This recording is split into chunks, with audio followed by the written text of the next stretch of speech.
It was the kind of D.C. morning that felt too quiet for a city that never really sleeps. The air hung heavy over the Potomac, the sky bruised gray, and the streets already breathing with traffic and politics and ambition. But for Ryan Carter, none of that mattered anymore. He wasn't chasing headlines or votes. He was chasing silence.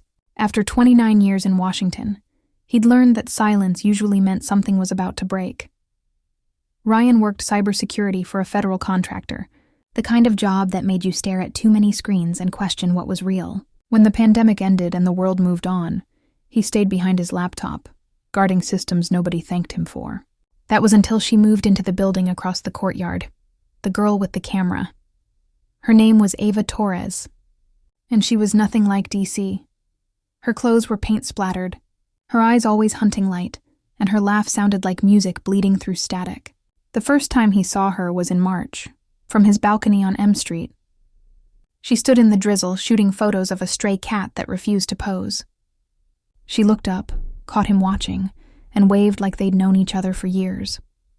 For weeks they shared nothing but glances, morning coffee nods, elevator smiles. Then one night, around 11 p.m., the building lost power. Ryan grabbed a flashlight and headed to the lobby, where he found her crouched by the fuse box, muttering, "Guess this city's infrastructure is held together with duct tape." Her sarcasm was pure East Coast. Quick, bold, charming. They fixed the lights together, laughing about nothing, and by the time power came back, he already knew his routine was ruined in the best way. She told him she was a freelance photojournalist, doing a piece on the invisible parts of D.C., homeless shelters, closed metro tunnels, forgotten neighborhoods carved out by politics. He liked that. Someone documenting truth while he hid behind firewalls. Their friendship grew in stolen moments, midnight pizza, rooftop talks, long walks by the reflecting pool when tourists were gone. By June, the friendship wasn't friendship anymore. One night, sitting under the Lincoln Memorial lights, she asked, "You ever feel like you're meant for something bigger, but the universe keeps ghosting you?" He laughed, said, "All the time." Then she kissed him, soft, deliberate, like punctuation after a sentence she'd been rewriting forever. But Ava was a mystery even when she smiled. She never talked about her family, never let him visit her studio, and her phone was always off after 10 p.m. Ryan noticed little things. The scar behind her ear, the old-school film camera that looked older than both of them, the way she flinched when police sirens echoed. Once, when he asked what scared her, she said, "Memories. They don't die. They recycle." Summer rolled in, hot and sticky. They planned a road trip to the Blue Ridge Mountains, her idea of escape, his idea of proving he could still feel alive. 2 days before they were supposed to leave, she disappeared. No message. No call, no post. Her apartment door stood locked, mailbox stuffed. The landlord said she'd moved out that morning, left the keys under the mat. Ryan laughed it off at first. Maybe she got a last-minute gig. Maybe her phone broke. But when she didn't show after a week, the laughter stopped. He called hospitals, checked police reports, even hacked into a missing persons database, something he swore he'd never do again after the Pentagon contract. Nothing. Ava Torres didn't exist. No driver's license, no tax record, no lease under that name. Just a ghost file in a city full of ghosts. Then, 2 weeks later, he got an email from an encrypted address. Subject, next step body. Find me where the light bends. No signature. No attachments. Time-stamped exactly 3:33 a.m. Ryan stared at the screen. Where the light bends. It sounded poetic, stupid even, but Ava used to talk like that. She once said photography was about catching where the light bends to reveal the truth. He pulled up their old chat logs and found the phrase again, tied to one of her favorite spots. The old Tidal Basin Bridge. The place they'd met a street musician who swore that water carried secrets if you listened long enough. So he went. It was late August, the night thick with humidity and gnats. The bridge looked the same. Cracked concrete, fading graffiti, the smell of algae and city rain. He found nothing except a folded piece of photo paper wedged in the railing. On it was a picture of him, standing on his own balcony, taken from her window. On the back, in faint pencil, she'd written, "Trust the reflection." That's when he saw it. The faint shimmer on the water below. Not moonlight, but something flickering like a glitch in reality. He stepped closer, and for a second, he thought he saw her silhouette under the bridge, camera hanging around her neck. Then it was gone. He backed away, heart pounding, and nearly collided with a stranger, a woman in her 60s wearing a National Mall volunteer badge. She said softly, "You look like you've seen a ghost." He tried to laugh, but she didn't smile. "That bridge," she said. "You shouldn't stay after midnight. Girl died there a couple years back. Photographer. Fell through the railing during a storm." "Real shame." Ryan froze. "Her name?" "Can't recall, honey. Something Spanish, I think. Ava or Eva, maybe?" He didn't remember walking home. He just remembered the feeling. Like reality had been rewritten while he wasn't paying attention. That night, he dug through archives. Scouring news feeds from 2023. There it was. Local photographer Ava Torres, 24, dies in accidental fall near Tidal Basin.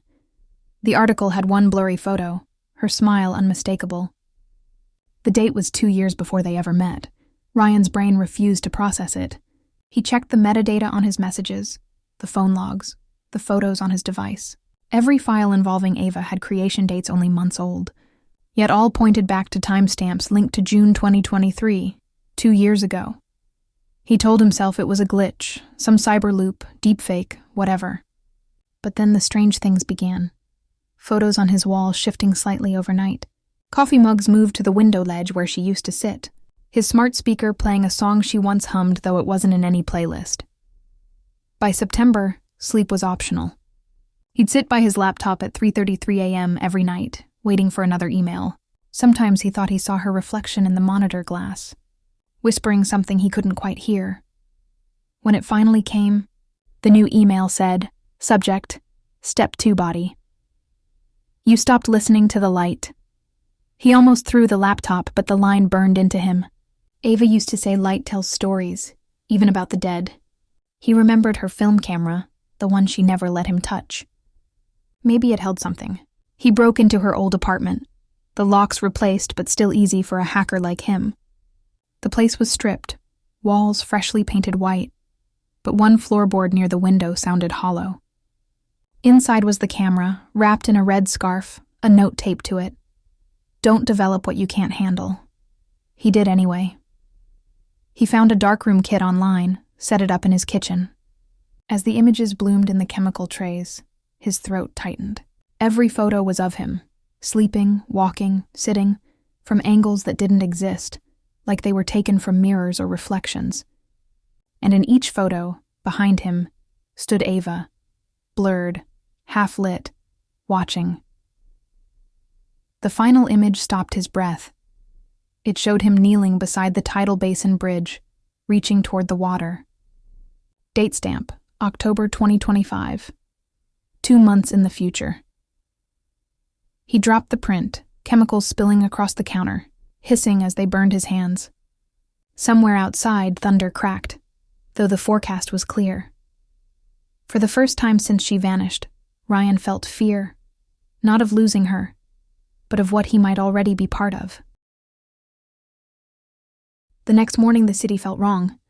Traffic moved, people talked, the world carried on. But everything around Ryan sounded one beat out of sync, like an echo chasing its own voice. He tried to tell himself it was exhaustion, that the pictures were some elaborate prank or mental breakdown. But deep down he knew the truth didn't live in logic anymore. It lived in light. He called in sick, shut off his phone, and spent the day staring at the prints. Every frame had that same distortion, like a ripple on the edge of the photo, bending light toward something unseen. At sunset, he took the pictures to the bridge, the one place that still held her name. The air smelled like rain again. He taped each print to the railing in order, trying to line up the horizon behind them. And for a second, the photos almost blended with the real skyline. That's when he saw her reflection move inside the paper. She was standing behind him in the photo, but her eyes shifted, meeting his. It wasn't possible. He blinked. The image stayed. Then the wind tore one photo free, carried it over the water, and he heard her voice whisper like static through the breeze. Next step. Ryan, he leaned over the railing, heart hammering, and noticed something shining below, the edge of a metallic box lodged in the mud. He climbed down the embankment, shoes sinking into wet earth, and pried it loose. It was an old steel lockbox with the initials AT etched on top. Inside was a flash drive wrapped in film negatives and a folded piece of paper that simply read, "Finish it for me." Back at his apartment, he plugged the drive into his computer. It contained one video file, time-stamped June 2023, the night she died. He hesitated, then hit play. The footage began with Ava's voice. "Okay, if someone's watching this, I guess you found me. Or what's left of me." The camera turned, showing her sitting by the bridge, rain hammering the lens. Her face was pale but determined. "I was onto something. Those photos of the old power grid, they weren't just about neglect. There's a hidden network underneath D.C., data routes, old government tunnels still active.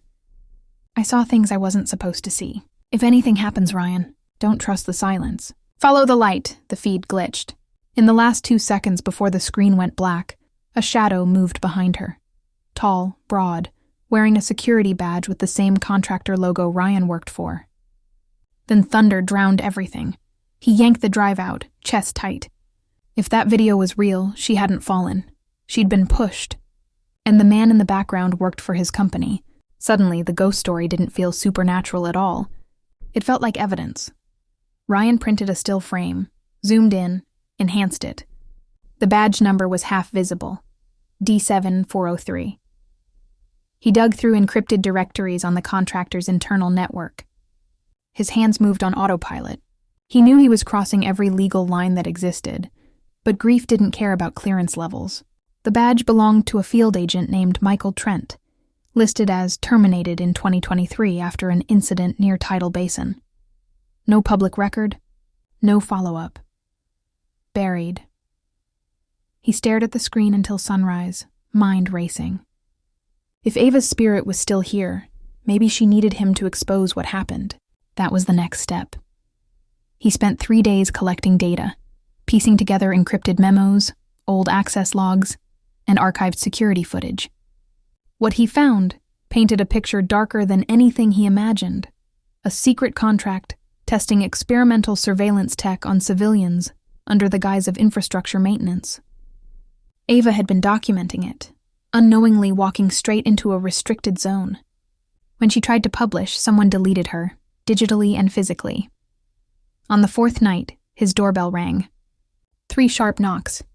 No one used the bell at 3 a.m. He checked the peephole, empty hallway.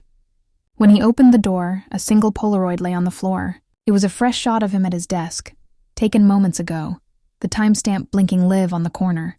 He looked up. A red laser dot flicked across his window. Someone was watching. He killed the lights, grabbed the flash drive, the photos, and bolted. The streets of Washington blurred past in streaks of rain and neon. He didn't know where he was going, just away. He ended up at the only place that ever felt safe. The bridge. The water below churned with city reflections. He stuffed the drive and negatives into a waterproof case, taped Ava's note to it, and tossed it into the current. "Your story's safe now," he whispered. Lightning cracked overhead, turning the river white. And in that flash, she appeared on the opposite bank, hair dripping, camera around her neck, smiling the way she did the first night they met. He called her name. She didn't answer, just lifted the camera, took one final photo, and mouthed 2 words.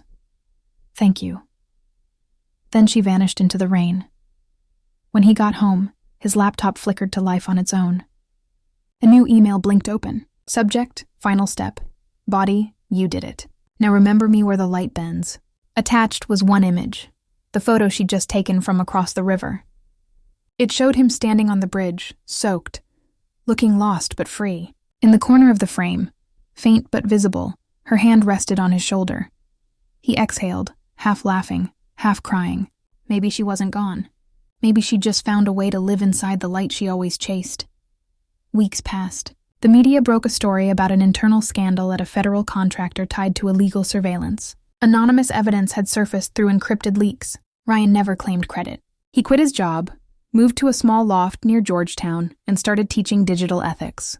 But every night, at 3:33 a.m., his room filled with the same soft white glow from the balcony. Sometimes he ignored it. Sometimes he talked to it. And once, when loneliness hit too hard, he whispered, "What now, Ava?" The glow pulsed twice like a heartbeat, then faded. On his desk lay a single Polaroid that hadn't been there before. Him smiling, asleep on the couch, peace in his face. On the back, her handwriting, "Next step, Lev." He framed it beside his bed. Months later, on the anniversary of her death, Ryan walked down to the tidal basin again. Tourists snapped selfies under cherry blossoms. Joggers passed without noticing him. He sat by the water, pulled out his phone, and opened the gallery. The mysterious folder labeled Ava still existed. Inside was a new photo he hadn't taken. A sunrise over the bridge, perfectly exposed. Time-stamped April 2026. In the reflection of the water, her face was there, smiling faintly, as if the world had bent just enough for one last shot. He didn't try to explain it anymore. Love, he realized, doesn't end with death. It just changes frequency.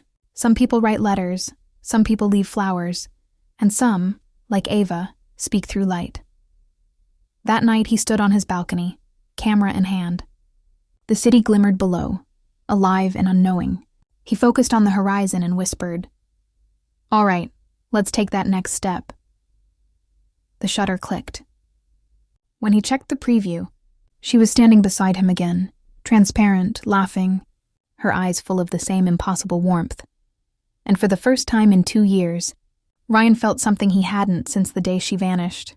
Peace. Some stories don't end.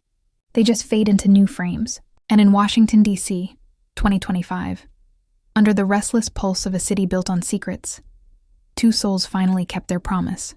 They followed the light, until it bent them back to each other.